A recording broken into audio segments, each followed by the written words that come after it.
ರಾಜ್ಯ ಸರ್ಕಾರದ ಮಹತ್ವಾಕಾಂಕ್ಷಿ ಯೋಜನೆಗಳಂತಹ ಗ್ಯಾರಂಟಿ ಯೋಜನೆಗಳು ಜಾರಿಗೊಂಡು 1.5 ವರ್ಷ ಕಳೆದಿದೆ. 52,000 ಕೋಟಿಗೂ ಹೆಚ್ಚು ಅನುದಾನವನ್ನ ಈ ಯೋಜನೆಗಳಿಗೆ ರಾಜ್ಯ ಸರ್ಕಾರ ಮೀಸಲಾಗಿಟ್ಟಿದೆ. ಈ ಯೋಜನೆಗಳು ಇದೀಗ ಗೊಂದಲಕ್ಕೆ ಕಾರಣವಾಗಿದ್ದಾವೆ. ಗ್ಯಾರಂಟಿ ಗ್ಯಾರಂಟಿ ಗ್ಯಾರಂಟಿ, ಇದು ಗ್ಯಾರಂಟಿ ನ್ಯೂಸ್. ಸುದ್ದಿ ಖಚಿತ, ನ್ಯಾಯ ನಿಶ್ಚಿತ.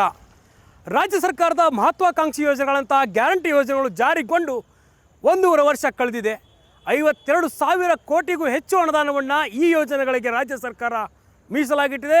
5 ಯೋಜನೆಗಳಿಗೆ ಹಂತ ಹಂತವಾಗಿ ಹಣ ಬಿಡುಗಡೆ ಮಾಡುವ ಮೂಲಕ ರಾಜ್ಯದ ಜನರ ಮನವನ್ನು ಗೆದ್ದಾಗಿದೆ. ಆದರೆ ಈ ಯೋಜನೆಗಳು ಇದೀಗ ಗೊಂದಲಕ್ಕೆ ಕಾರಣವಾಗಿದ್ದಾವೆ. ಅದರಲ್ಲೂ ಕೂಡ ಗ್ಯಾರಂಟಿ ಯೋಜನೆಗಳಿಗೆ ಬ್ರೇಕ್ ಬೀಳುತ್ತಾ ಅನ್ನುವಂಥ ಪ್ರಶ್ನೆ ಇದೀಗ ಮೂಡ್ತಾ ಇರುವಂಥದ್ದು. ಹೌದು, ಈ ಒಂದು ಎಲ್ಲ ಗೊಂದಲಗಳಿಗೆ ಕಾರಣ ಏನು ಅನ್ನೋದನ್ನು ನಿಮ್ಮ ಗ್ಯಾರಂಟಿ ನ್ಯೂಸ್ನಲ್ಲಿ ಇನ್ಸೈಡ್ ಸ್ಟೋರಿ ಮೂಲಕ ನಾನು ನಿಮಗೆ ಇವತ್ತು ಹೇಳ್ಕೊಡ್ತಾ ಇದ್ದೀನಿ.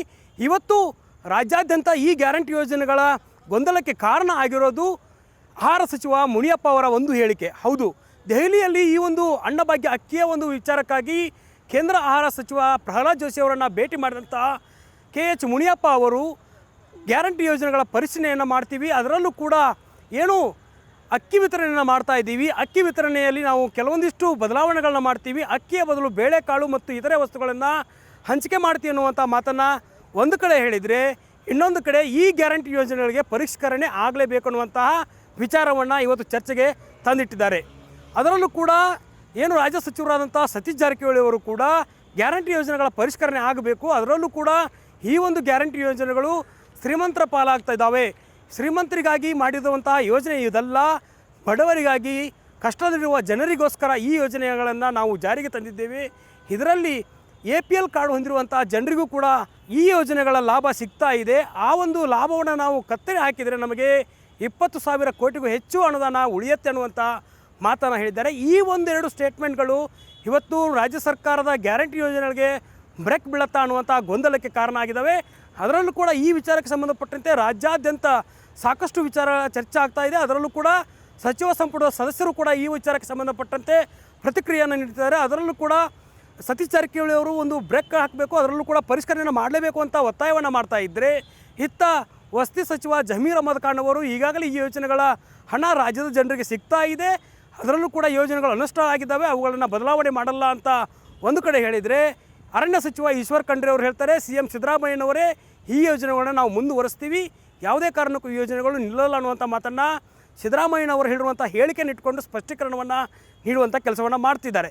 ಇದರ ಜೊತೆಗೆ ಉಪಮುಖ್ಯಮಂತ್ರಿ DK ಶಿವಕುಮಾರ್ ಅವರು ಕೂಡ ಹೇಳಿರುವಂಥದ್ದು, ನಾವು ಯಾವುದೇ ಕಾರಣಕ್ಕೂ ರಾಜ್ಯದಲ್ಲಿ ಭರವಸೆ ನೀಡುವಂಥ ಗ್ಯಾರಂಟಿ ಯೋಜನೆಗಳನ್ನ ಯಾವುದೇ ಕಾರಣಕ್ಕೂ ಕೂಡ ಕಡಿತಗೊಳಿಸಲ್ಲ, ನಿಲ್ಲಿಸಲ್ಲ. ಈ ಯೋಜನೆಗಳು 5 ವರ್ಷವೂ ಕೂಡ ಮುಂದುವರಿತವೆ, ಅದಕ್ಕಾಗಿರುವಂಥ ಅನುದಾನವನ್ನು ನಾವು ಸೀಮಿತವಾಗಿ ಇಟ್ಟಿದ್ದೇವೆ ಅನ್ನುವಂಥ ಮಾತನ್ನು ಇವತ್ತು ಹೇಳ್ತಿದ್ದಾರೆ. ಆದರೆ ಈ ಒಂದು ರಾಜ್ಯ ಸಚಿವ ಸಂಪುಟ ಸದಸ್ಯರ ಹೇಳಿಕೆಗಳ ಗೊಂದಲದ ನಡುವೆ ಇವತ್ತು BJPಗೆ ಇದು ಮತ್ತೆ ಅಸ್ತ್ರವಾಗಿ ಪರಿಣಮಿಸ್ತಾ ಇದೆ. ಅದರಲ್ಲೂ ಕೂಡ ಚುನಾವಣೆಯ ಅಸ್ತ್ರವಾಗಿ ಬಳಸಿಕೊಂಡಂಥ ಗ್ಯಾರಂಟಿ ಯೋಜನೆಗಳ ಬಗ್ಗೆ BJP ನಾಯಕರು ಕೂಡ ಅಪಸ್ವರವನ್ನು ಎತ್ತಾ ಇದ್ದಾರೆ. ಈ ಯೋಜನೆಗಳಿಗೆ ಹಣ ಹೊಂದಿಸಲು ರಾಜ್ಯ ಸರ್ಕಾರಕ್ಕೆ ಆಗ್ತಾ ಇಲ್ಲ, ರಾಜ್ಯದಲ್ಲಿ ಬೆಲೆ ಏರಿಕೆ ಮಾಡ್ತಿದ್ದಾರೆ ಒಂದು ಕಡೆ, ಇತ್ತ ಗ್ಯಾರಂಟಿ ಯೋಜನೆಗಳನ್ನು ನೀಡಲು ಹಿಂದೇಟನ್ನು ಹಾಕ್ತಿದ್ದಾರೆ, ಸರಿಯಾಗಿ ಈ ಯೋಜನೆಗಳ ಹಣ ಜನರಿಗೆ ಸಿಗ್ತಾ ಇಲ್ಲ ಅನ್ನುವಂಥ ಆರೋಪವನ್ನು BJP ನಾಯಕರು ಮಾಡ್ತಾ ಇದ್ದಾರೆ.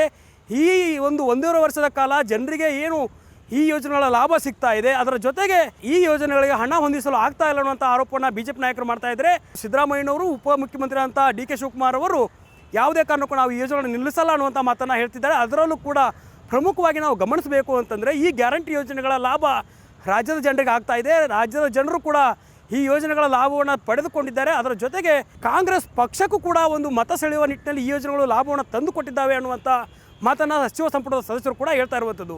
ಹೀಗಾಗಿ ಗ್ಯಾರಂಟಿ ಯೋಜನೆಗಳ ಗೊಂದಲ ಒಂದು ಕಡೆ ಆದರೆ, ರಾಜ್ಯ ಸಚಿವ ಸಂಪುಟದ ಸದಸ್ಯರಲ್ಲಿರುವಂಥ ಹೊಂದಾಣಿಕೆ ಮತ್ತು ರಾಜ್ಯ ಸಚಿವ ಸಂಪುಟದ ಸದಸ್ಯರಿಗೆ ಈ ಒಂದು ಗ್ಯಾರಂಟಿ ಯೋಜನೆಗಳ ಬಗ್ಗೆ ಚರ್ಚೆಗೆ ಗ್ರಾಸವಾಗ್ತಾ ಇದೆ. ಇದರ ಗೊಂದಲ ಯಾವ ರೀತಿ ತಾರಕಕ್ಕೇರುತ್ತೆ ಮತ್ತು ಯಾವುದಾದ್ರೂ ಬದಲಾವಣೆ ಆಗುತ್ತಾ ಯೋಜನೆಗಳಲ್ಲಿ, ಈ ಒಂದು ಯೋಜನೆಗಳು ರಾಜ್ಯ ಸರ್ಕಾರಕ್ಕೆ ಇನ್ನೂ ಎಷ್ಟು ಹೆಲ್ಪನ್ನು ಮಾಡ್ತಾವೆ ಮತ್ತು ಗ್ಯಾರಂಟಿ ಯೋಜನೆಗಳು ಯಾವ ರೀತಿ ಬದಲಾವಣೆ ಆಗಬೇಕು ಅನ್ನೋ ನಿಟ್ಟಿನಲ್ಲಿ ಚರ್ಚೆ ಆಗುತ್ತಾ ಅನ್ನೋ ನಿಟ್ಟಿನಲ್ಲಿ ನಾವು ಸಾಕಷ್ಟು ಈ ರಾಜ್ಯ ಸರ್ಕಾರ ನಡೆಯನ್ನು ಗಮನಿಸಬೇಕಾಗತ್ತೆ, ಇದ್ರ ಬಗ್ಗೆ ಚರ್ಚೆ ಕೂಡ ಮಾಡಬೇಕಾಗತ್ತೆ. ಹೀಗಾಗಿ ಈ ಯೋಜನೆಗಳು ಎಲ್ಲಿಗೆ ಹೋಗಿ ಮುಟ್ತಾವೆ, ಅದರಲ್ಲೂ ಕೂಡ ರಾಜ್ಯದ ಜನರ ಮನಸ್ಸನ್ನು ಸೆಳೆದಿರುವಂಥ ಯೋಜನೆಗಳು ಬ್ರೇಕ್ ಬೀಳುತ್ತೆ ಅನ್ನೋದನ್ನು ಕಾದು ನೋಡಬೇಕಾಗಿದೆ.